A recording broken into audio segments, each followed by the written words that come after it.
Sauf si quelqu'un me dit qu'il ne trouve plus signe de qui s'est faite ce matin, mais je pense qu'on va pouvoir commencer. Juste remettre ma caméra.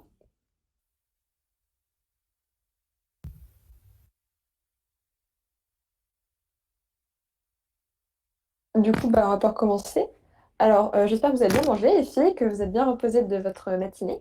Alors, du coup, aujourd'hui, maintenant, on a le plaisir de recevoir Nina Aguillon, du coup, qui est, alors, vous allez me dire si vous allez me corriger si je dis des bêtises, qui est maître de conférence au laboratoire Jacques-Louis Lyons de Sorbonne Université et qui va nous donner une conférence sur, vous voyez le titre juste ici, l'analyse numérique et la modélisation des maths, la Lune et les algues.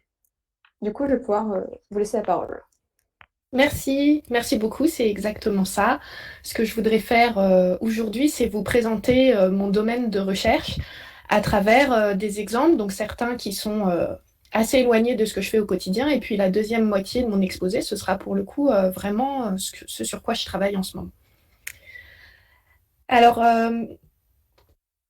j'ai calculé qu'il y a exactement 16 ans, je n'étais pas à votre place, mais j'aurais aimé l'être, puisque j'étais en terminale S. Et je savais que je voulais faire des sciences, mais je ne savais pas exactement quoi. Est-ce que vous voyez mon curseur là quand je me balade? Ok, super. Donc je vais me présenter un petit peu avant de rentrer dans le vif du sujet. J'ai grandi en banlieue parisienne, à Saint-Michel-sur-Orge, qui est ici. Et j'ai pas été très aventureuse pour mes études. J'ai fait ma classe préparatoire ici. À l'issue de ma classe préparatoire, je savais que je voulais faire des maths, que je suis allée faire aussi à Orsay. Et puis à Orsay, j'ai aussi fait ma thèse. Et ma grande aventure professionnelle fut une année de postdoc à Marseille. Un postdoc, c'est un CDD. Et ensuite, j'ai été recrutée maîtresse de conférence à Paris, ici, et j'ai 2 lieux de travail, Sorbonne Université et l'INRIA, qui est pas très loin. Je suis maîtresse de conférence, ce qui veut dire, je pense que vous l'avez certainement vu dans les speed dating, que je fais moitié de mon métier en recherche, moitié en enseignement. Moi, je travaille en petite équipe, toujours avec quelques personnes, et je vous ai mis au salaire, puisque je me suis dit que c'était une question qui devait intéresser plusieurs personnes d'entre vous. J'ai aussi 2 enfants qui sont petits et qui ne sont pas toujours aussi sages que sur cette photo. Donc, si vous entendez des cris derrière, vous connaîtrez les coupables. Ce sera Léo ou Simon. Et j'ai 33 ans. Voici quelques photos de là où je travaille. Ici, vous avez Sorbonne Université, qu'on appelait avant Pierre et Marie Curie. Et là, exactement là où il y a le point, c'est mon bureau, que vous pouvez voir ici. Et ça, c'est pour vous donner une idée d'un amphi à la fac. Alors là, c'est un amphi très très rempli. C'est pas toujours le cas. Alors, moi, je voudrais apprendre à vous connaître un petit peu et savoir un peu comment vous vous positionnez vis-à-vis de certaines questions. Donc, je vais commencer par une question. Vous êtes en maths, et puis il y a une question qui vous demande de calculer quelque chose et vous n'y arrivez pas. Alors en général, quand ça arrive pour vous, quelle est la raison? C'est un problème de mémoire, c'est une question de temps, c'est une affaire de motivation, vous pensez à autre chose, ou c'est tout simplement que c'est pas possible. Qu'est-ce que vous en pensez? Alors, je ne sais pas si vous avez déjà eu des sondages, c'est anonyme, donc n'hésitez pas à répondre sans hésitation.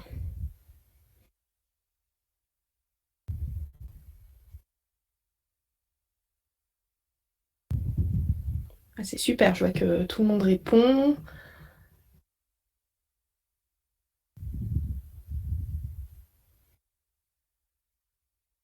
Alors, ça avance plus trop, donc je vais clore le sondage dans 5, 4, 3, 2, 1 minute. Bon, voilà. Donc, en immense majorité, vous avez répondu que c'est une affaire de temps, que vous avez besoin d'un peu de temps, mais que avec un peu de temps, eh bien, vous aurez le résultat. Donc, c'est une réponse très intéressante. Alors maintenant, je vais vous poser une autre question. C'est la suivante.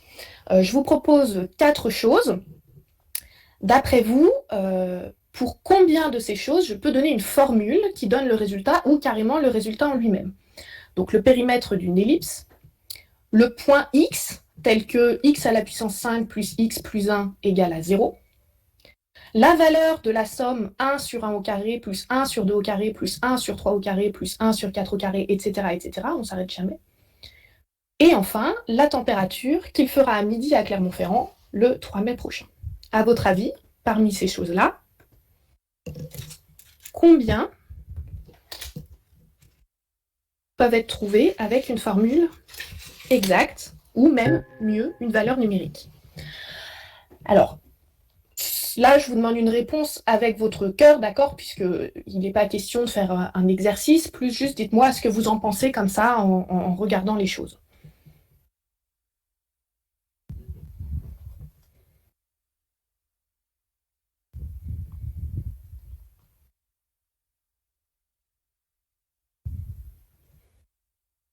J'ai déjà 36 réponses. On va essayer d'atteindre 40, 37.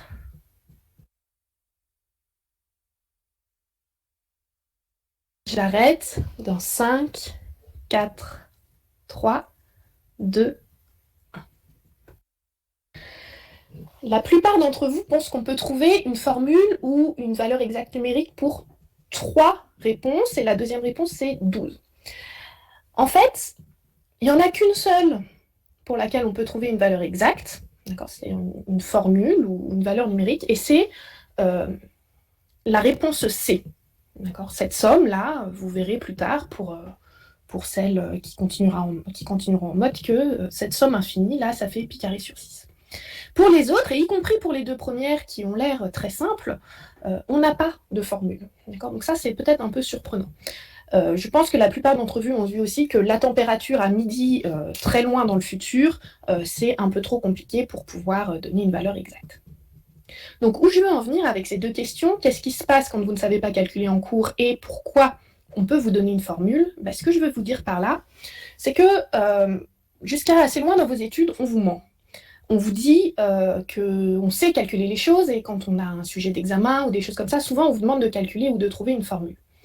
Et en fait, ça c'est assez éloigné de la vraie vie. C'est-à-dire, il arrive très souvent qu'on ne puisse pas calculer les choses. Ce qu'on sait faire, c'est s'intéresser à un phénomène, mettre des équations dessus, mais trouver quelle est la solution à ces équations, c'est souvent hors de portée. Du coup, quand c'est hors de portée, on ne reste pas les bras ballants. Ce qu'il est agréable de faire, et ce que font beaucoup de gens, c'est de les résoudre de manière approchée grâce à des algorithmes sur un ordinateur. Et puis, évidemment, on espère que ces algorithmes sont fiables. Donc, je vais vous donner 3 exemples d'algorithmes que j'ai classés à la fois en choses qui vous préoccupent, je pense, la plupart d'entre vous, de court terme à long terme. Et puis aussi, elles sont la première sera complètement étrangère à mon domaine de recherche, alors que la dernière sera quand même assez proche de ce que j'essaye de faire. Donc le premier algorithme qui, je pense, vous espérez qui fonctionne bien, c'est Parcoursup. Donc Parcoursup fonctionne bien, normalement, mais c'est pas quelque chose de si facile. Une fois que les étudiants ont fait leurs vœux et que les écoles ont classé les étudiants et étudiantes, il peut se passer des choses qui sont un peu difficiles à détecter. Donc par exemple, il peut se produire que les 3 étudiantes ici ont été affectées chacune dans une école, mais il se trouve qu'elles sont pas dans leur école préférée, d'accord? Tout le monde veut aller dans l'école de sa couleur. Et on voit bien ici que finalement, si chacune échangeait sa place, tout le monde serait beaucoup plus content. Il se trouve que repérer les 3 personnes qui veulent permuter, une fois qu'on les a repérées, c'est très facile de se dire qu'on va faire une permutation, mais les repérer quand il y a des centaines de milliers d'étudiantes et d'étudiants, c'est pas si simple que ça. Donc ça, c'est une des difficultés, des choses qu'il y a à l'intérieur de Parcoursup. Alors une deuxième chose qui, je pense, vous intéresse beaucoup en ce moment, c'est est-ce qu'on pourrait prédire l'évolution du Covid? D'où sortent ces courbes-là, qu'on voit très régulièrement, et est-ce que les algorithmes qui sont derrière sont fiables? Et alors là, on voit immédiatement que ce n'est pas qu'une question de maths. Et enfin, à plus long terme, il y a la question du réchauffement global. Donc là, c'est une courbe issue de ce qui s'appelle le CIM5 et CIM6, qui servent à alimenter les rapports du GIEC. Donc nous, on est en 2020 là, et les courbes que vous voyez, c'est l'évolution des températures par rapport à la moyenne actuelle, selon différents modèles. Donc encore une fois, là, vous voyez que c'est quelque chose où on a très envie que l'algorithme soit fiable, Et on voit aussi que c'est quelque chose où il y a plein de sciences qui interviennent là-dedans. Et en fait, il y a des maths, de l'océanographie, des gens qui font de l'atmosphère, de l'informatique, il y a vraiment plein de choses. Dans cet exposé, moi, je vais me concentrer sur deux parties. Je vais d'abord vous parler de ce qui s'appelle l'analyse numérique, qui est vraiment le cœur de mon métier, qui consiste à vraiment étudier les algorithmes en tant qu'objet mathématique. Qu'est-ce que je peux dire sur ces algorithmes? Est-ce que je peux donner des théorèmes qui me disent quelque chose sur eux? Est-ce que je peux garantir certaines propriétés? Donc c'est vraiment la question de la fiabilité des algorithmes. Qu'est-ce que je peux en dire? Qu'est-ce que je peux faire comme propriété sur ces algorithmes? Et puis dans une deuxième partie, je vais vous parler de la modélisation, qui est la mise en équation du phénomène. On parle d'un phénomène qui nous intéresse, et puis on essaye de le transformer en équation. Je ne vous parlerai pas beaucoup du calcul scientifique, qui est un domaine que je connais moins et dont je suis moins experte, et qui concerne la création de l'algorithme, les questions pour que son implémentation soit efficace, la plus optimale possible, et des questions parfois vraiment au cœur de l'informatique, comme l'implémentation sur les différentes architectures. Ça, j'en parlerai pas du tout. Voilà. Je vais commencer par l'analyse numérique. Et mon but, c'est ici, et j'espère y arriver, vous faire découvrir ce domaine des mathématiques que moi, j'ai découvert, je pense, quand j'ai commencé à découvrir ça, j'étais en L3 ou en M1. Ça m'a toujours beaucoup attirée. J'étais attirée quand j'étais jeune. J'aimais beaucoup les mathématiques et j'étais très intriguée par ce qu'était code aussi. Donc quand j'ai découvert l'analyse numérique avec les aspects aussi d'implémentation pratique et de faire des simulations numériques de phénomènes réels, ça m'a... Ouais, vraiment, je me suis dit que c'était ça que je voulais faire et la spécialité dont je voulais faire mon métier. Ici aussi, je vais vous donner des exemples qui vont être d'une complexité croissante et en fait, c'est un peu des poupées russes, même si je ne parlerai pas ici de pourquoi c'est des poupées russes. Donc la première, c'est comment remplacer une fonction dont l'expression est compliquée. D'accord, là j'ai choisi racine de 2x plus 3 plus sinus de pi x carré. Et je voudrais la remplacer par quelque chose de plus simple. Alors pourquoi je veux faire ça? Donc par exemple, cette fonction, pour celles qui ont vu l'intégration en cours, on ne connaît pas de primitive, donc on ne sait pas l'intégrer, et ça, c'est un peu embêtant. Et il peut y avoir tout un tas de choses comme ça qui font qu'on peut vouloir approcher de cette fonction par quelque chose de plus simple. Donc qu'est-ce que je fais? Ma fonction compliquée en bleu, là, je vais choisir des points, donc ici 2, et puis je vais choisir un polynôme qui passe par ces points, donc là en fait je choisis juste une fonction affine. Puis je continue, je rajoute un troisième point, et je vais choisir un polynôme de degré 2, donc avec un coefficient en x carré, et voilà ce que ça me donne. Je continue, un polynôme de degré 3, donc ça veut juste dire que maintenant j'ai un x puissance 3 avec un certain coefficient ici, de degré 4, de degré 5, et puis je vais m'arrêter ici. Que pensez-vous de ces graphiques que je viens de vous montrer? Est-ce que vous pensez que je suis un génie? Est-ce que vous le saviez déjà et je ne vous ai rien appris? Est-ce que vous vous interrogez sur d'où sortent ces valeurs? Pourquoi c'est 1 moins... pourquoi j'ai du moins 1,155 et puis après du moins 0,3102? Ou alors est-ce que vous trouvez que je vous ai arnaqué puisque finalement la fonction P5 de x, définie telle qu'elle est, elle est bien plus compliquée que ma fonction de départ?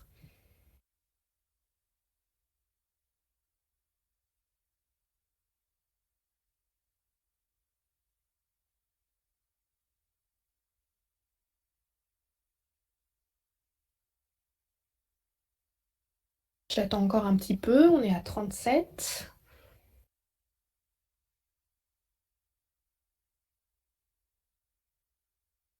Et je vais clore dans 5, 4, 3, 2, 1, et c'est terminé. Alors si personne pense que je suis un génie, ça me fait très plaisir. Et la plupart d'entre vous se demandent d'où sortent ces valeurs, ce qui me fait aussi très plaisir, puisque ça me montre que vous avez cette curiosité scientifique sur qu'est-ce qui est caché dans cette machine, comment j'ai fait pour trouver ces valeurs. Je ne vais pas vous l'expliquer faute de temps, mais ce n'est pas si compliqué que ça. Donc c'est quelque chose qu'on peut faire, que je pourrais vous expliquer si j'avais 10 minutes devant moi, peut-être un peu plus. et que vous connaîtrez dans les années suivantes. Alors, je vais recommencer la même procédure avec une autre fonction, qui est celle-ci, plus sympathique, disons. Donc, voici ce qui se passe quand je mets 3 points, quand je mets 5 points, 7 points, 9 points, 11, 13, 15, et je vais m'arrêter ici. Là, ce que vous voyez, c'est que pour cette deuxième fonction, les choses se sont très très mal passées. Autant pour la première, la procédure marchait vraiment très très bien et on avait à l'œil nu l'impression que c'était presque les mêmes fonctions. Autant là, en particulier sur le côté, là, on a ces oscillations très violentes et on se dit qu'il ne faut surtout pas remplacer la fonction bleue par la fonction rouge parce que, soyons honnêtes, la fonction rouge est complètement dans les choux. Donc ce qu'on voit là, c'est qu'une idée qui semblait bonne sur un exemple ne l'est pas dans le cas général, enfin du moins elle ne l'est pas pour toutes les fonctions, puisqu'il y a celle-ci qui est embêtante. Et quand en fait on essaye de faire une preuve, c'est-à-dire de se dire quel est l'écart entre ma fonction de départ et mon polynôme, et qu'on essaye de quantifier cet écart, on arrive à trouver une majoration, d'accord, donc à dire l'écart est plus petit que ceci, et on se rend compte que cet écart, il peut être très très grand. Donc en fait, si on essaye de montrer que la courbe rouge et la courbe bleue se rapprochent, quand on met de plus en plus de points, eh bien on n'y arrive pas, parce que c'est faux. Donc là, quand on fait cette preuve, un des avantages de faire cette preuve qui est finalement négative, c'est que on comprend pourquoi ça ne marche pas avec des points qui sont comme ça régulièrement espacés. Et par contre, ce qu'on voit, c'est qu'en choisissant les points différemment, on pourrait vraiment améliorer les résultats. Donc, le résultat que je vous montre ici est négatif, mais si j'avais choisi les points à d'autres endroits, j'aurais réussi à faire coller la courbe rouge à la courbe bleue, à la fois pour la fonction de gauche et pour la fonction de droite, et en fait pour toutes les fonctions qu'on peut dériver autant de fois qu'on veut. Donc ça, c'était le premier exemple, c'est l'approximation d'une fonction. Donc c'est remplacer l'expression d'une fonction par une expression polynomiale, d'accord, donc où interviennent uniquement des puissances de x, et ça c'est particulièrement agréable parce qu'on a juste à savoir faire des multiplications et des additions. On n'a pas à savoir calculer des racines carrées, des sinus ou des exponentielles ou des choses comme ça, juste savoir faire des multiplications et des additions, ce qui est facile. Alors l'exemple suivant, je vais vous montrer une vidéo où on va voir le mouvement du Soleil, de la Terre et de la Lune. Alors attendez, je regarde si... Alors, quelqu'un me demande, on peut faire ça avec des équadifs? Oui, on peut faire ça avec des équadifs. Donc là, je n'ai pas montré les équations différentielles qui sont derrière, pour celles qui connaissent, mais c'est exactement des équations différentielles.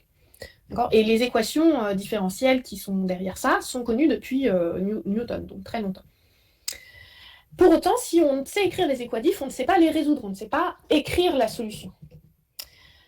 Du coup, ce que je vous propose là, c'est de mettre ces équations, que je n'ai pas écrites, mais qui sont simples, et de leur appliquer une méthode numérique qui est elle aussi très simple.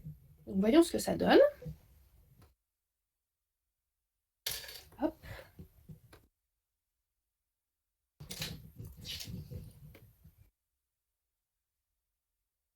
Ok. Tout le monde voit la vidéo là?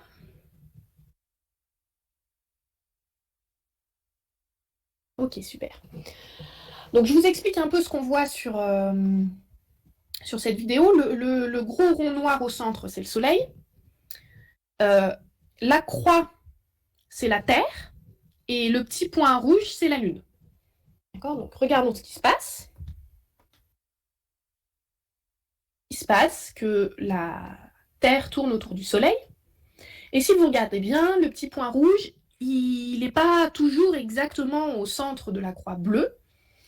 Il bouge un petit peu, et donc ça nous apprend aussi que la Lune tourne autour du Soleil. Merci madame, ça valait le coup de venir voir une conférence pour ça, mais regardez bien ce qui se passe là. Tout d'un coup, la Lune se barre.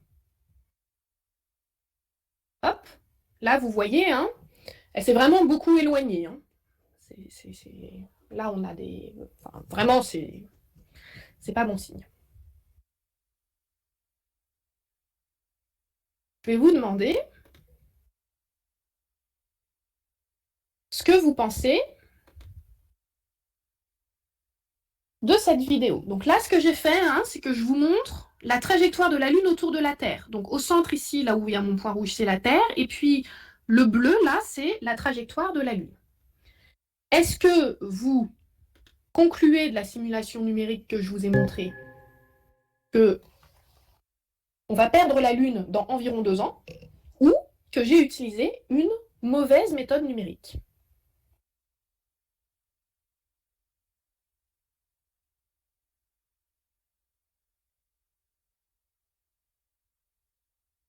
Je vais clore dans 5, 4, 3, 2, 1, 0.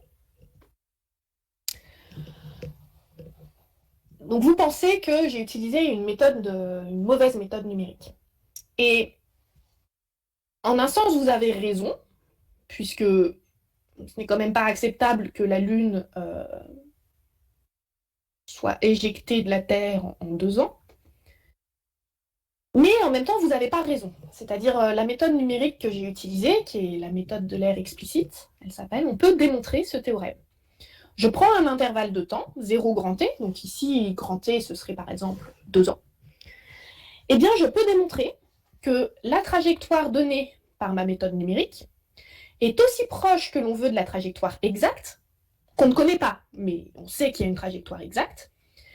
Et ça, c'est vrai pour un pas de temps assez petit. Donc, ce qui se passe, c'est que ici, le pas de temps que j'ai pris, d'accord, donc je suis sur un ordinateur, donc les ordinateurs, ça marche étape par étape. Donc là, ça m'a fait un pas de temps tous les jours à peu près. Donc, tous les jours, ça m'actualise la position de la Terre, de la Lune et du Soleil. Et donc, ce qu'on voit, c'est que un jour, un cycle lunaire, c'est quand même seulement 28 jours. Donc, un jour, c'est quand même assez gros par rapport à un cycle lunaire. Et donc, finalement, à chaque pas de temps, j'ai fait une erreur qui est quand même assez importante parce que mon pas de temps n'était pas assez petit. Donc, si je vous avais fait la même simulation numérique, mais au lieu de prendre un pas de temps qui était un jour, je prenais un pas de temps qui était 1 heure ou la minute, tout serait très bien passé et vous aurez trouvé cette vidéo d'un ennui complet puisque la Lune aurait tourné autour de la Terre et la Terre autour du Soleil et puis il ne se serait rien passé de spécial. Voilà. Ce problème, c'est que si je fais un pas de temps qui est de la minute, il faut beaucoup plus de temps. Donc mon algorithme devient extrêmement coûteux, il va mettre beaucoup plus de temps à tourner. Je voulais aussi signaler que le problème dont je parle là, qui a l'air très simple, c'est le Soleil, la Terre et la Lune, il a l'air vraiment très très simple. En fait, c'est un problème qui est extrêmement riche mathématiquement et sur lequel il y a encore beaucoup de recherches, puisque on est loin de tout savoir là-dessus. On ne sait toujours pas si la Lune finira par être éjectée, par exemple, ou pas. Il est très riche mathématiquement, et il est très riche également du point de vue de l'analyse numérique et du calcul scientifique, c'est-à-dire comme on sait que ce problème, il est très difficile à résoudre, qu'une toute petite erreur finira par devenir très très grosse, il y a tout un pan de recherche qui est de trouver des méthodes numériques très efficaces pour ces problèmes-là, et donc qui font bien mieux que la méthode de l'air explicite que je viens de vous montrer, qui fonctionne au sens de ce théorème-là, mais qui est la première méthode et donc quelque part la plus basique de toutes. Est-ce que vous avez des questions ?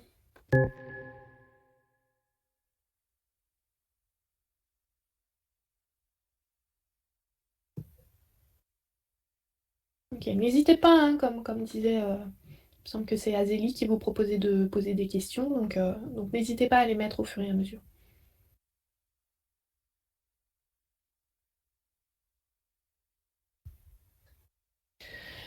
Alors, je vais vous montrer une dernière simulation numérique qui sera très proche de mes recherches. Et pour ça, je vais avoir besoin d'approximer des dérivées. Donc, je pense que beaucoup d'entre vous connaissent ce que c'est qu'une dérivée, mais pas forcément tout le monde selon où vous en êtes dans votre programme et dans quel ordre vous l'avez fait. Donc, j'ai une fonction ici en noir. Et ce que je veux, c'est approximer sa tangente. Donc la droite qui approxime le mieux ma fonction au point qui est ici. Comme je suis sur un ordinateur, je ne sais pas calculer des dérivées de manière exacte en général, et je n'ai pas accès à toutes les valeurs de la fonction. Donc ce que je vais dire, c'est que j'ai accès aux valeurs de la fonction, mais seulement au point ici que j'ai indiqué. Et donc la droite grise, je peux choisir de l'approximer soit par le petit segment violet qui est ici, soit par le petit segment rouge, soit par le petit segment bleu. Et la question que je vous pose, c'est quelle approximation vous semble la meilleure de la pente de la tangente? Donc autrement dit, pour vous, quel segment est le plus parallèle à la droite grise?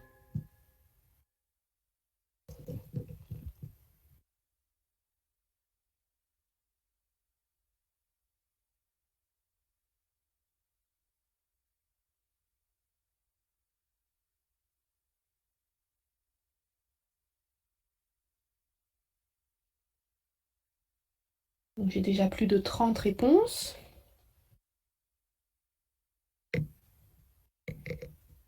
Je vais bientôt clore. 5, 4, 3, 2, 1. Et j'arrête. En majorité, vous pensez que c'est le segment bleu qui est le plus parallèle à la droite grise, et vous avez entièrement raison. C'est-à-dire, non seulement il est visuellement meilleur ici, mais on peut remarquer qu'il est vraiment bien meilleur que les autres choix. C'est-à-dire, si je fais se rapprocher les points là, eh bien, le segment bleu va s'approcher beaucoup plus rapidement de la droite grise que les deux autres segments.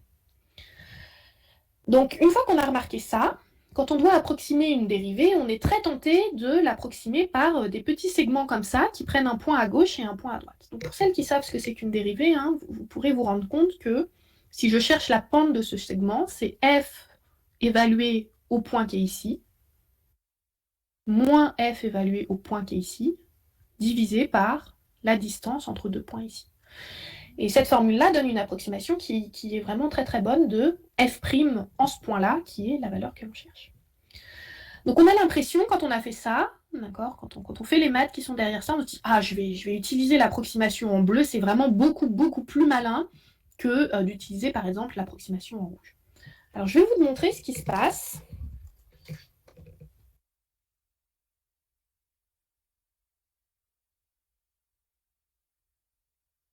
Sur l'équation de transport, qui est vraiment une équation qui est partout en physique. L'équation de transport, c'est quoi? C'est ce qui se passe quand une quantité est transportée. Donc, par exemple, les grains de neige qui sont transportés par le vent, c'est l'équation de transport. Donc, qu'est-ce que vous allez voir sur cette vidéo? En noir,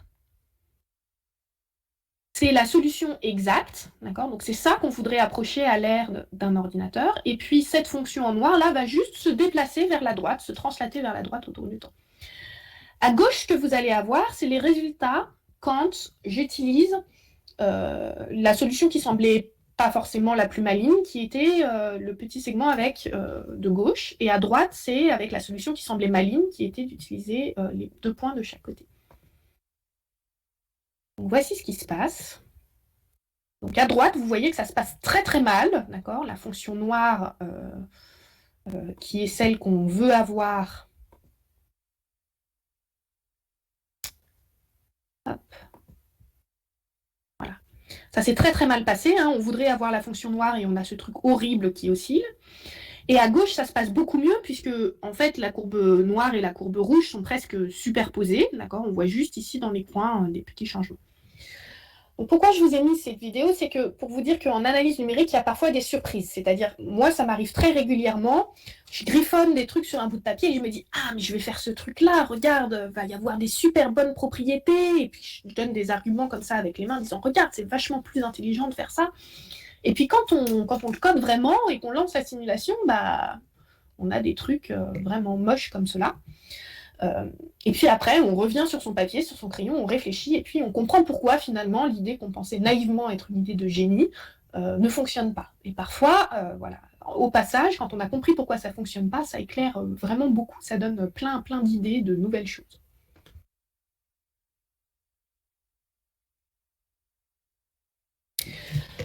Donc ça conclut ma partie sur l'analyse numérique. Je vous ai montré 3 exemples. Comment approximer une fonction, comment faire tourner la Lune autour de la Terre, et comment résoudre de manière approchée l'équation de transport. Et ces 3 exemples où finalement ça se passait assez mal. L'analyse numérique permet de comprendre pourquoi une méthode marche ou pourquoi elle ne fonctionne pas. Quand elle ne fonctionne pas, ça donne parfois de nouvelles idées pour faire des choses qui fonctionnent. Les résultats, quand on obtient des résultats positifs, ils sont souvent à pas de temps assez petit, c'est-à-dire si je prends des points suffisamment rapprochés. Et ça, c'est un peu une limitation puisque dans la vraie vie, on ne peut pas toujours prendre des petits pas de temps. Si vous voulez faire une simulation du climat dans 2 siècles, vous ne pouvez pas vous permettre de prendre des pas de temps de l'ordre de la seconde. Il faudrait attendre le résultat à trop longtemps. Et puis, ça permet aussi de garantir certaines propriétés. Donc ça, j'en ai pas beaucoup parlé, mais par exemple, si vous voulez approximer une densité, c'est important que les densités soient positives et on peut garantir ce genre de propriétés.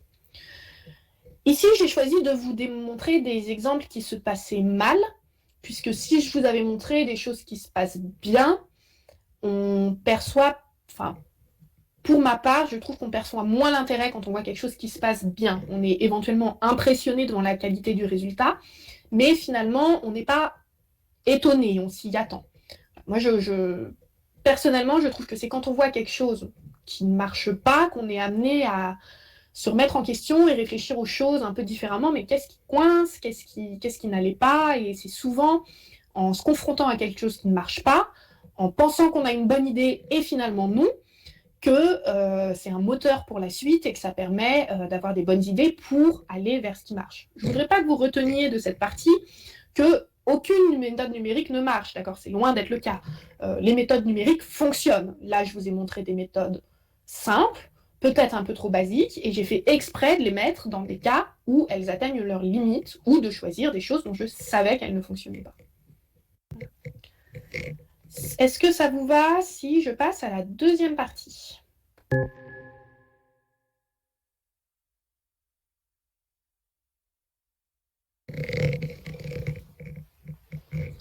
Ok, vous avez l'air d'accord. J'attends aussi quelques secondes, voir si j'ai une question dans la discussion publique.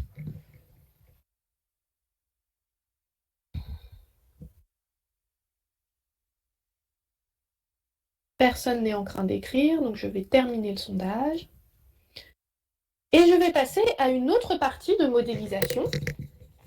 Et là, ce que je vais vous présenter est vraiment très proche de mes recherches actuelles. Ce que je vous ai montré là dans la partie d'avant, c'est l'analyse numérique, et j'ai choisi des exemples qui sont ceux qu'on fait dans le supérieur, disons, entre Bac plus 3 et Bac plus 5. C'est des choses qu'on peut comprendre pendant ces études, qui sont des méthodes importantes et qu'on présente donc aux étudiants, aux étudiantes durant leurs études. C'est vraiment des choses fondamentales. Là, je vais vous présenter des choses qui sont vraiment proches de ma recherche. Et je vais vous présenter des choses autour de la culture des microalgues. Alors, pourquoi on veut cultiver des microalgues? Parce que c'est des petits organismes qui, sur le papier, ont des tas de propriétés intéressantes. Est-ce que je peux donner une définition globale de l'analyse numérique? Alors, je vais donner une définition personnelle de l'analyse numérique, et courte. Pour moi, l'analyse numérique, c'est la branche des mathématiques qui étudie les méthodes numériques et qui vont donner des théorèmes sur ces méthodes. Donc, c'est la branche des mathématiques qui vise à énoncer des théorèmes et des propriétés sur les méthodes numériques. Est-ce que c'est à peu près clair, ce que je viens de dire? Est-ce que je réponds à votre question? Voilà. Donc, je pense que Wikipédia donnera une réponse beaucoup plus complète. Donc, il y a peut-être une autre question.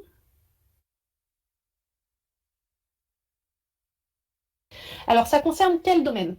Ça concerne énormément de domaines. Donc là, moi, dans ce que je vais vous présenter, ça va... Pour moi, particulièrement, ça concerne la mécanique des fluides, puisque c'est ma spécialité. Mais en fait, dans tous les domaines où vous vous dites « il y a une méthode numérique », immédiatement se pose la question de « ok, il y a une méthode numérique, mais qu'est-ce que je peux dire sur cette méthode numérique? Est-ce que je peux donner des garanties? Est-ce que je peux dire qu'elle va s'approcher de la meilleure solution? Est-ce que je peux dire qu'elle va préserver des propriétés importantes, etc., etc. Donc il y a des méthodes numériques vraiment un peu partout. Donc par exemple en optimisation, dès que vous cherchez la meilleure solution, vous avez une méthode numérique, donc vous avez la question de l'analyse numérique. Ça peut concerner le traitement d'images. Évidemment, donc par exemple, moi je ne suis pas du tout spécialiste de ça, mais dans ce qu'on appelle les data science en ce moment, il y a des méthodes numériques qui fonctionnent extrêmement bien, vraiment dont les résultats sont impressionnants, et il y a plein de questions d'analyse numérique complètement ouvertes derrière encore actuellement. dès que vous voyez une simulation numérique, il y a la question de l'analyse numérique. Et donc, ça concerne aussi énormément d'industries, d'accord, puisque par exemple, Airbus ont des simulations numériques, enfin, dès que vous avez une simulation numérique, vous avez la question de l'analyse numérique derrière. Est-ce que je vous ai éclairé un petit peu? Donc ici, je me reconcentre sur cet exemple vraiment très précis où on cherche à calculer ces petites microalgues qui, sur le papier, sont super puisqu'elles mangent des eaux usées et elles transforment ça en biocarburant. Et pour ça, elles ont juste besoin de soleil et donc on peut faire ça sur des terres non agricoles. Donc ça, c'est un exemple d'un laboratoire qui essaye de cultiver ces microalgues. Vous voyez ici un bassin en forme ovale, là, puis là, il y a une roue qui permet à l'eau d'avancer. Et ici, vous avez un système de pompe où les petites algues sont amenées ici dans une sorte de vidange pour être ensuite transformées en biocarburant. Donc, ce que nous disent les spécialistes des petites algues, de ces petites algues, c'est qu'elles ont 3 états. Le premier, c'est essentiellement ce qui leur arrive la nuit. Il n'y a pas de lumière, donc il ne se passe rien. Si on les laisse trop longtemps comme ça, elles meurent de faim. Le deuxième état, c'est celle où elles se sentent le mieux. Elles ont absorbé un photon, elles vont le digérer et s'en servir pour se diviser ou grossir. Et alors, il y a un troisième état qui est un peu l'état d'indigestion, qui est elles ont absorbé 2 photons, et là, c'est panique à bord, parce qu'elles ne sont pas faites pour absorber 2 photons, donc elles vont prendre pas mal de temps, en fait, à se débarrasser du photon en trop. Et pendant ce temps-là, elles ne peuvent pas grossir, elles ne peuvent pas faire les deux à la fois. Donc un état où il ne se passe rien, un état idéal et un état où il y a eu trop de nourriture et donc c'est la panique. Alors, quand on voit ça, c'est très joli, mais on peut avoir envie de transformer ça en équation pour pouvoir, par exemple, les mettre sur un ordinateur et faire des tests sur un ordinateur avant de dépenser beaucoup d'argent pour les construire dans la vie réelle. Donc moi, je suis intervenue là-dessus. Comment transformer ce bassin en équation? Donc voici ce qu'on a fait. Donc quelque chose que j'ai oublié de vous dire, c'est que vous voyez que les algues, elles sont quand même très sombres, ce qui fait que celles qui sont à la surface, elles voient beaucoup de soleil, alors que celles qui sont au fond du bassin, elles sont presque dans l'obscurité complète, à cause de celles qui sont au-dessus. Donc on a divisé le bassin en plusieurs couches, qui correspondent à des couches où l'intensité lumineuse varie. En haut, elles ont l'intensité lumineuse du soleil selon la météo, et en bas, elles sont dans le noir. Et puis, on a des... Donc là, j'ai mis, je ne sais pas, 8 couches, mais là, je vais vous l'expliquer dans un modèle plus simple où on a 2 couches. Une en haut, une en bas. Et puis, je vais prendre une petite algue individuelle. Je vais aussi séparer le bassin en tranches dans la direction horizontale. D'accord? Donc, comme si je rajoutais des tranches dans cette direction-là. Donc, voilà, j'ai mis des cases dans les 2 directions. Et puis, une petite algue individuelle, elle va pouvoir faire 3 choses. Elle va pouvoir rester sur place, ou sauter à gauche, ou sauter à droite, avec une certaine probabilité. Et puis, il y a une case qui est très particulière, qui est la case où il y avait la roue, et c'est le seul endroit où elle peut passer de bas en haut, avec certaines probabilités. Par exemple, là, elle reste sur place avec probabilité 1 dixième, et elle va en bas avec probabilité 0,9. Et celle du bas, c'est d'autres probabilités. Donc ça, c'est un modèle très simple. Une algue individuelle peut se déplacer à gauche, à droite, et au point particulier où il y a le mélange, elle peut aussi changer de couche. Alors là, on voit une petite limite à ma modélisation, c'est que si, là, on voit bien qu'il y a autant de chances d'aller à gauche qu'à droite, et donc, en moyenne, on reste sur place. Et moi, je vous ai dit que l'eau bougeait dans ce bassin. Donc là, je vois une première limite, et je me rends compte qu'en fait, si l'eau bouge vers la droite, on a finalement plus de chances d'aller vers la droite que vers la gauche. Donc je peux corriger un peu. Donc là, j'ai rajouté une petite quantité, qui est le pas de temps sur le pas d'espace. Et ça fait que quand je calcule la distance moyenne parcourue, d'accord, vous connaissez le mot espérance? Combien parmi vous connaissent le mot espérance? Pour la moyenne. Donc là, je suis en train de calculer l'espérance de la petite algue. Voilà, donc c'est juste la moyenne. Pour celles qui ne connaissent pas, imagine la moyenne. Quand je fais le calcul, je me rends compte que pendant le pas de temps delta t, elle se sera déplacée de 2 delta t. Donc autrement dit, elle va à vitesse 2. Elle est en train de se déplacer vers la droite à 2 mètres par seconde, ce qui est énorme. Alors je vais vous montrer une petite vidéo, la dernière. Et donc comme vous le pouvez voir, la question ce sera: qu'est-ce que vous pensez de cette vidéo? Hop. Donc c'est vraiment ça, hein. Hop. Vous voyez les petites cases. En rouge, ici, au milieu, vous avez la case où elles ont le droit de changer. D'accord? Et puis en jaune, vous avez plein de petites algues, j'en ai mis 50, je crois. Et donc, elles sautent hein, à gauche, à droite, et quand elles sont ici au milieu, elles peuvent sauter. Alors, qu'est-ce que vous en pensez? Je vous montre. Vous voyez, elles bougent. Si vous regardez bien celle du milieu, vous allez vous rendre compte que parfois, elles changent de case. Il y en a qui étaient en haut, qui passent en bas. Donc, regardez bien, hein, en particulier la case du centre. Okay. Et puis, alors, ce que je n'ai pas dit, c'est que quand elles sont ici à droite et qu'elles sautent à droite, en fait, elles rentrent de l'autre côté, comme si c'était un anneau, comme sur la photo que je vous ai montrée. Voilà. La suite de la vidéo est la même, donc je vais m'arrêter là.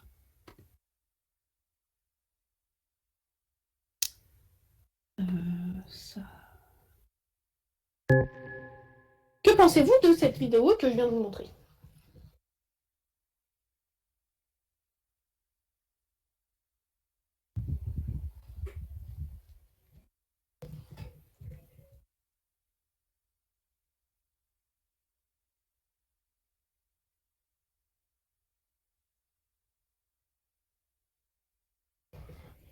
Je vais clore dans 5, 4, 3, 2, 1. Voici les résultats. Vous trouvez que c'est sympa. Donc, je vais reposer la même question, d'accord? Donc, une note de 1 à 4 sur est-ce que ça vous éclaire sur ce qui se passe à l'intérieur du bassin? Est-ce que vous pensez que c'est un bon outil de prédiction de où se trouvent les algues dans le bassin?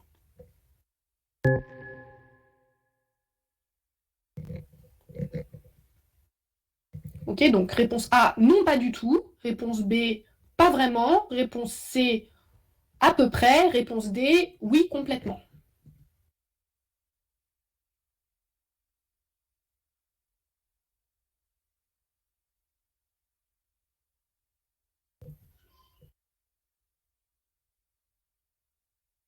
Cinq, 4, 3, 2, 1. Donc 63% trouvent que c'est quand même un 3 sur 4. D'accord. Alors moi, je vous trouve bien indulgente ou très polie. Moi, quand je regarde cette vidéo, je la trouve nulle. D'accord. Pourquoi? Parce que je vois juste des points qui sautent à gauche ou à droite, mais c'est très difficile de les suivre. Je ne sais pas trop où il y a beaucoup d'algues et où il n'y en a pas beaucoup. Donc bref, moi, cette vidéo, je la trouve nulle. En fait, c'est un peu une question de point de vue. D'accord? C'est-à-dire, suivre des algues individuellement, quand il y en a 50, on y arrive à peu près. Mais si je le faisais avec 60 000 algues, vous verriez absolument rien. Donc ça peut être pas mal de changer de point de vue et de, plutôt que de les regarder individuellement, regarder la concentration en algues. Donc où est-ce qu'il y en a beaucoup, où est-ce qu'il n'y en a pas beaucoup. Donc ça, c'est la concentration en algues dans la couche du dessus, et ça dans la couche du dessous. Alors là, je ne vais pas vous poser la question, mais là, j'ai mis 60 000 algues, et quand on regarde ça, moi, je n'ai pas l'impression que c'est vraiment beaucoup mieux. D'accord? On voit juste des fluctuations et on ne voit rien de très précis. Je mets 2 fois plus d'algues. Encore 2 fois plus. Et là, carrément 4 fois plus. Et là, ce que je vois, c'est que quand j'ai vraiment beaucoup d'algues, il semble se passer quelque chose, d'accord? Ça semble ce qu'on appelle converger, se rapprocher de quelque chose. Je ne sais pas pourquoi, voilà. Et donc, ce que j'ai fait, c'est montrer que la courbe, là, avec un très grand nombre d'algues qui se déplacent aléatoirement, s'approche d'une courbe, qui est en rouge pointillé ici, que je peux décrire par certaines équations. Autrement dit, mon petit modèle qui au début était avec des probas, des algues qui sautent à gauche et à droite, je peux le représenter par des équations où il n'y a plus d'aléatoire, il n'y a plus d'aléa. Et ce modèle qu'on appelle déterministe, dans le sens où il n'y a plus du tout de hasard, il a l'avantage qu'il est plus rapide à simuler et qu'il nécessite moins de mémoire. Il donne toujours le même résultat. Alors dans ce cas-là, pourquoi faire un modèle probabiliste? Pourquoi avoir considéré les algues individuellement qui sautent à gauche et à droite? Eh bien, c'est parce que finalement, c'est la seule solution qu'on a trouvée pour comprendre ce qui se passait, et en particulier comprendre ce qui se passait au moment où ça se mélange. C'était ça la chose nouvelle. Qu'est-ce qui se passe au moment où ils se mélangent et comment traduire ça dans des équations? Donc ici, je voudrais vous montrer, d'accord, ces équations qu'on a trouvées, elles sont écrites ici. Et alors, je ne sais pas si vous vous rappelez, mais les coefficients ici en rouge correspondent aux probabilités qu'on avait de sauter à gauche et à droite, enfin de changer de couche ici. Et le 2 et le 0,2, c'était la vitesse moyenne de déplacement dans la couche du dessus et du dessous. Donc pourquoi je vous montre ces équations? C'est pour que, déjà, je ne vous ai pas vraiment montré de maths et de formules jusqu'ici, donc je voulais le faire au moins une fois. Et c'était aussi pour vous en parler un peu, donc ça a l'air comme ça peut-être très compliqué, mais en fait, cette quantité-là, pour celles qui connaissent, c'est juste une dérivée.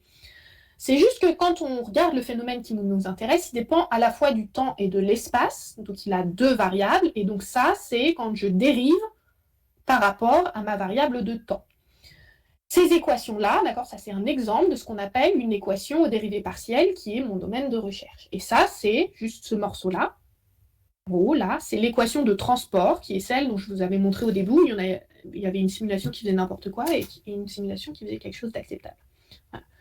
Donc, on a réussi à passer, grâce au modèle probabiliste, de ce bassin-là à un ensemble d'équations qui a l'air compliqué, mais qui, une fois qu'on a fait des études en équations aux dérivées partielles, n'est pas si effrayant que ça. Et là, on va pouvoir tester différents mélanges et se demander comment ce serait bien de les mélanger, est-ce qu'il y a une manière meilleure qu'une autre, etc., etc. Donc ça, c'est notre plan de recherche. On va essayer de trouver la meilleure manière de les mélanger pour produire le plus d'algues possible. Oui, alors je remettrai, hop, les deux types de modèles, on me demande. Voilà. Voilà, je vais la remettre un peu. Hein. Donc, notre plan de recherche, hein, c'est vraiment de trouver la meilleure manière de les mélanger maintenant. Et ça, on le fera avec une méthode numérique, parce qu'on sait qu'on n'arrivera pas à trouver une formule exacte. Et si on se rend compte qu'on arrive à les mélanger efficacement, de sorte à ce que la production est augmentée, alors quelqu'un d'autre s'occupera de trouver en pratique comment les mélanger et le construire et le tester sur place. Et je pense qu'il est assez clair hein, que ce travail, je ne l'ai pas fait moi toute seule mathématicienne de mon côté, d'accord. Je fais ça avec des collègues qui sont à Nice, qui travaillent sur le dispositif expérimental que je vous ai montré, et dont la spécialité, c'est vraiment ces microalgues. D'accord. Et eux, ils sont... La mécanique des fluides, c'est moins leur spécialité, donc on a discuté, chacun avec nos compétences, pour arriver à ce modèle-là.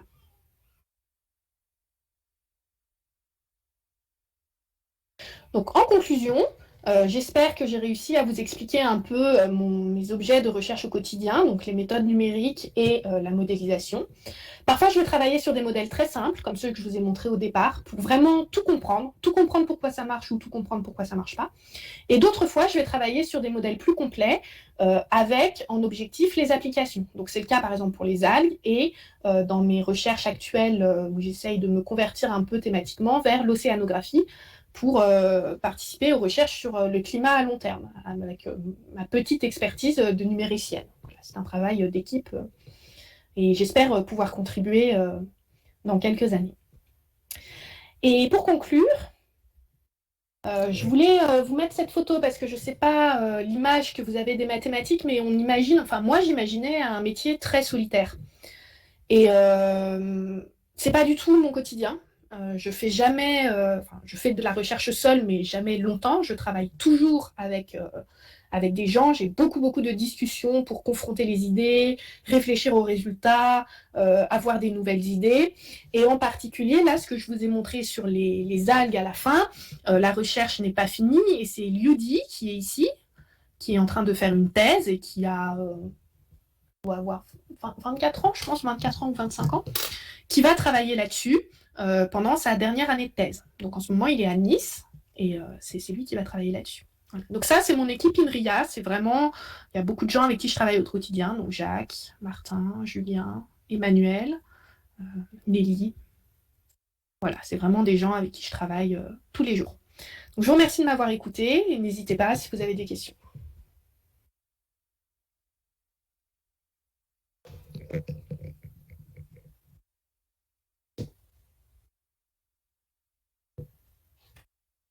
Merci beaucoup. Quelle question?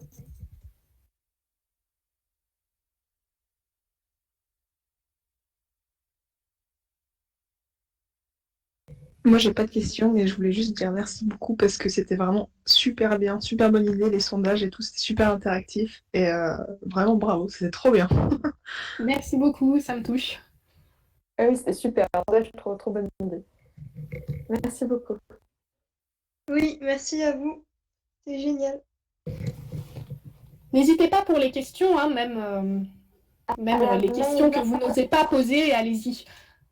alors il y a plein de questions. Il y a Maëva, Ava et d'autres qui ont posé des questions. Il y a Aneva qui demande de ce qui vous a fait faire ce métier.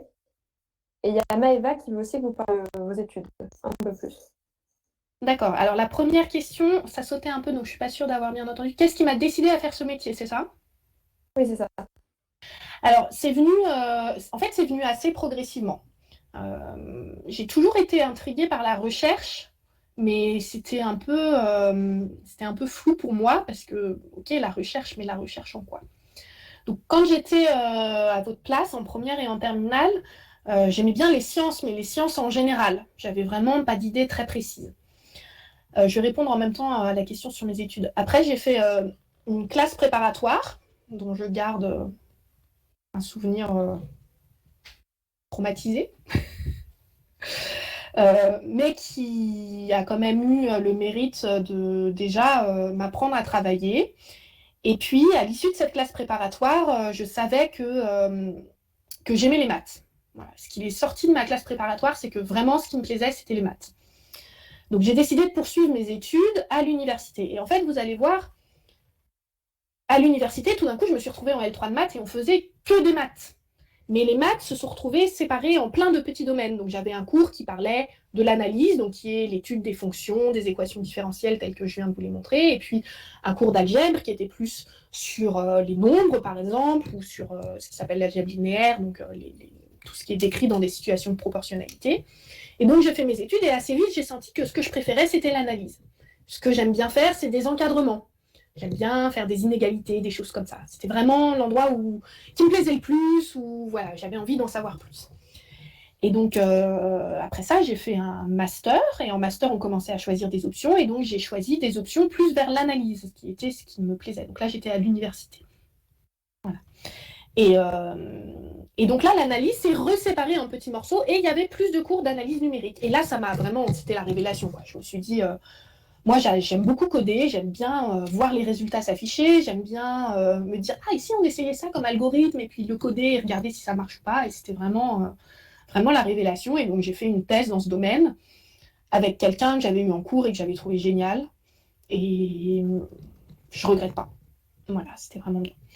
Donc oui, dans mon métier de chercheuse, il y a les deux aspects. Alors, la modélisation, j'en fais, je dirais, un petit peu moins. Ce que j'apprécie dans la modélisation, c'est la discussion avec des collègues d'autres domaines. Je trouve ça très enrichissant d'apprendre des choses sur les petites algues. Et ça n'a l'air de rien, mais on parle, voilà, ils nous expliquent les petites algues et leurs propriétés et tout, et moi, ça me permet d'apprendre des choses nouvelles et j'adore ça.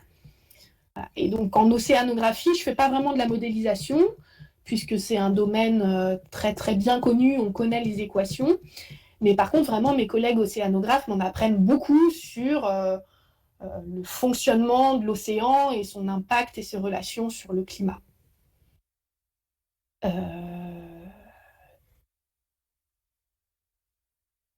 Alors, Juliette, comment est-ce que cette modélisation numérique peut permettre de plus produire? Donc, vous vous demandez, si je comprends bien, pourquoi ma simulation numérique peut permettre éventuellement à la fin d'avoir une production augmentée, c'est bien ça?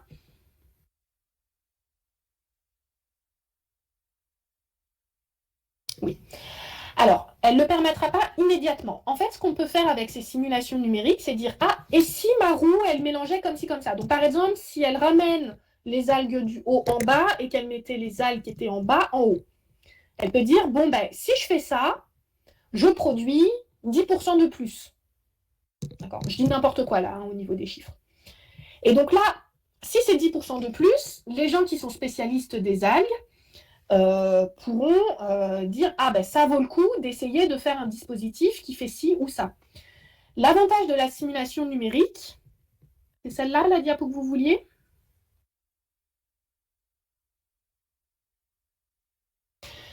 Donc l'avantage des simulations numériques, c'est que ça permet de tester virtuellement sur un ordinateur diverses solutions de mélange. D'accord? Donc c'est beaucoup moins coûteux. J'ai juste besoin d'acheter un ordinateur et pas de construire quelque chose. D'accord? C'est beaucoup moins coûteux et beaucoup plus rapide. Par contre, c'est aussi un peu irréaliste, c'est-à-dire, ça va peut-être me dire il faut mélanger comme ci, comme ça, et trouver la manière dont en pratique on mélange comme ci, comme ça, c'est pas une mince affaire. Alors, il y a quelqu'un qui me demande comment se passe concrètement la journée. Est-ce que je cherche des nouveaux algorithmes? Est-ce que ça ne devient pas lassant de chercher?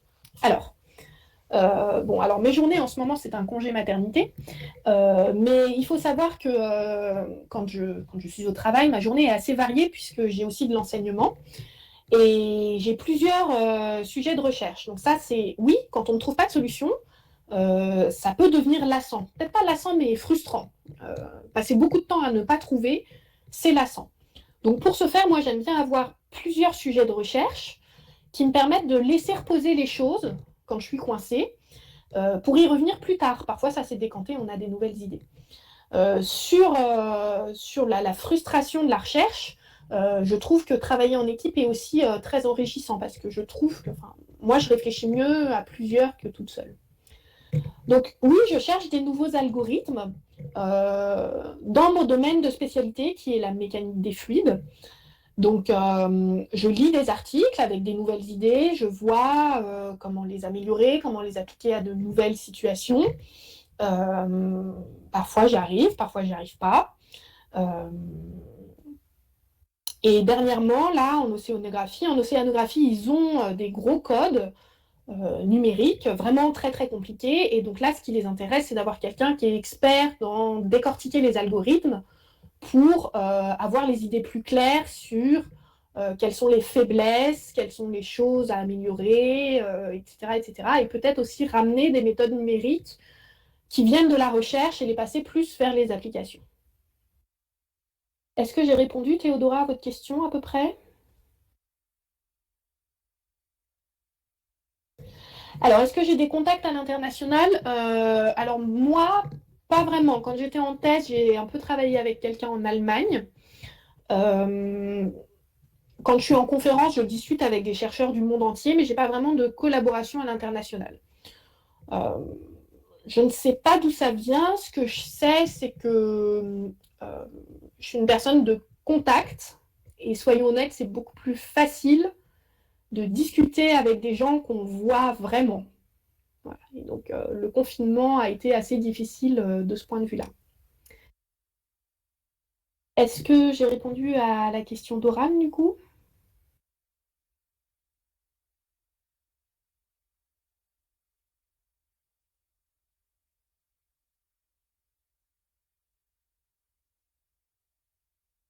Alors, Maëva me demande si ça m'a paru difficile d'obtenir une thèse. Donc, si c'est la question, c'est... Alors, faire la thèse, il y a des moments difficiles, évidemment, hein, parce qu'il y a des moments où on coince, et il y a des moments où on a énormément de travail, et puis il y a des moments de découragement, mais j'ai trouvé que, pour moi, c'était une aventure vraiment palpitante. J'étais vraiment passionnée par ce que je faisais. La personne qui m'a encadrée était vraiment un encadrant fantastique, donc qui m'a aidée à surmonter les difficultés, qui m'a donné de l'autonomie pour que ce soit vraiment ma recherche et que je puisse l'orienter comme je voulais, tout en m'aidant à surmonter les difficultés. Enfin voilà, vraiment c'était super. Alors mon sujet de recherche, c'était problème d'interface dans les systèmes hyperboliques, analyse et analyse numérique. Donc je m'intéressais vraiment à des problèmes issus de la mécanique des fluides où il y a un point particulier, une interface où il se passe quelque chose de particulier.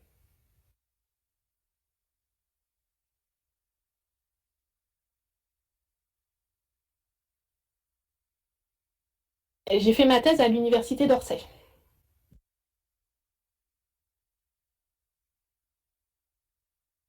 Alors, y a-t-il d'autres domaines des mathématiques qui permettent d'aider dans d'autres domaines comme vous? Alors, oui, il y en a plein. C'est-à-dire, moi, ce que je vous ai montré, c'est la modélisation en mécanique des fluides, mais il y a de la modélisation, enfin, déjà, tout ce qui est équation, en fait, tout ce qui est équation aux dérivées partielles, les équations qu'on étudie viennent toujours d'une autre science. Il y a des gens qui vont étudier des équations qui modélisent le cancer, par exemple. Il y en a d'autres qui vont étudier les équations des centrales nucléaires, ce genre de choses. Après, il y a aussi beaucoup les probabilités et les statistiques qui permettent aussi de décrire des phénomènes courants. Il y a aussi, alors ça c'est plus, là on s'éloigne des choses que je connais, il y a tout ce qui est le calcul formel, donc qui aide à faire des calculs exacts avec un ordinateur. Donc, oui, en fait, il y en a plein, et en fait, il y en a tellement que je suis incapable de vous les décrire précisément et exhaustivement. Donc, je pense que dans le speed dating, vous avez eu des idées, j'imagine, dans l'autre sujet aussi. Voilà, je ne sais pas trop. Oui, il y en a plein, mais malheureusement, je ne peux pas être très précise. Donc, c'est un peu... voilà. Est-ce que c'est moi qui choisis mon domaine de recherche et comment je l'ai choisi? Alors, oui, c'est moi, mais beaucoup avec les personnes avec qui je discute. Alors, et souvent, on les choisit, on fait un pas de côté par rapport à ce qu'on a déjà fait, mais on reste dans notre cœur d'expertise. Donc, je dirais que je les choisis beaucoup en discutant avec des collègues. Alors, pour l'océanographie, par exemple, qui est mon changement thématique actuel, on a en fait été contacté par le labo d'océanographie parce qu'ils ont recruté une ingénieure de recherche qui avait besoin de se former en mathématiques. Donc, elle a fait un M2 en mathématiques. En M2, il y a un stage, elle l'a fait avec moi, et on a continué à discuter ensemble. En fait, choisir des sujets de recherche, quand on discute, c'est pas si compliqué que ça, parce que quand on fait de la recherche, on a beaucoup plus de questions que ce qu'on a de réponses. Et donc, il suffit de choisir la question qui nous intéresse le plus et de se lancer.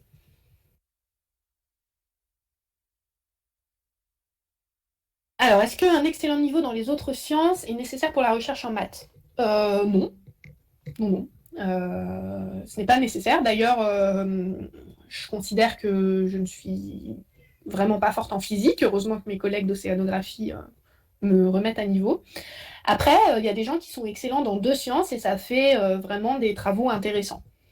Parce que ce qui peut être difficile, c'est de comprendre l'autre quand on n'a pas son expertise. Est-ce que c'est facile de travailler dans des domaines très différents au cours de sa carrière? Je pense que ça dépend des gens et des qualités. Moi, je trouve ça assez difficile de changer de domaine, puisque une thèse, c'est 3 ans d'études, et donc changer vraiment de domaine, ça demande de s'investir et de réapprendre des tas de choses nouvelles. Et c'est hyper intéressant, mais ça demande beaucoup de temps. Donc, il faut avoir le courage de le faire et accepter que ça va prendre longtemps. Mais il y a des gens qui font ça tout le temps, qui changent beaucoup de domaine de recherche. Voilà, ça dépend.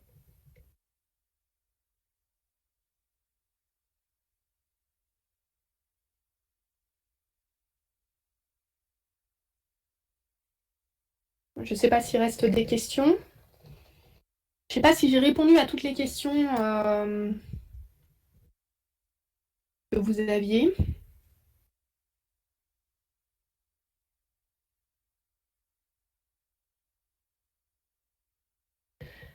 Pour moi, un truc vraiment important, c'est que on découvre son domaine de recherche au fur et à mesure, en fait. Et on avance et puis on découvre un nouveau paysage et petit à petit, on se construit une expertise. Moi, je l'ai vraiment vécu comme ça et je suis encore en chemin. Je pense que voilà, dans 10 ans, si je refais un exposé, il sera différent et il y aura des choses pareilles, mais il y aura des nouvelles choses à l'intérieur. Oui, j'ai donné le titre de ma thèse. De toute façon, si vous tapez mon nom dans Google, vous allez tomber sur mon site web et vous pourrez voir quelques petites choses, pas mal de l'époque de ma thèse.